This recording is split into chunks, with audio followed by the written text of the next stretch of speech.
कृष्णा भैया और जैक्सन भैया के आशीर्वाद से हमार आप लोग के बीच में ये गीत जात बा।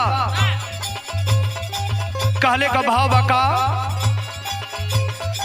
झाका बसंत फूलवारी से, झाका बसंत फूलवारी से रस चुवे महुआ के डारी से, रस चुवे महुआ के डारी से, रस चुवे महुआ के डारी से, डारी से,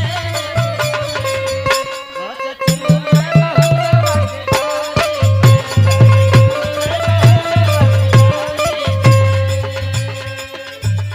रागा रामा चावे सवहतिया कोयलिया,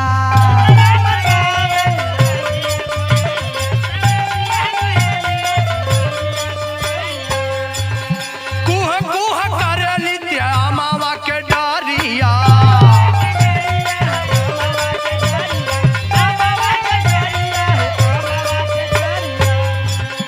आलसी नाचे खेत की आरी से, रस चुवे महुआ के डारी से, रस चुवे महुआ के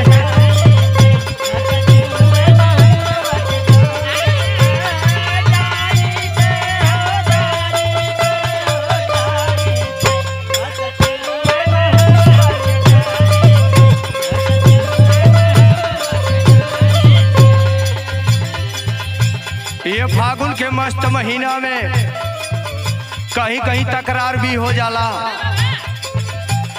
बेदर्दी फागुनवा न बूझे दर्दिया।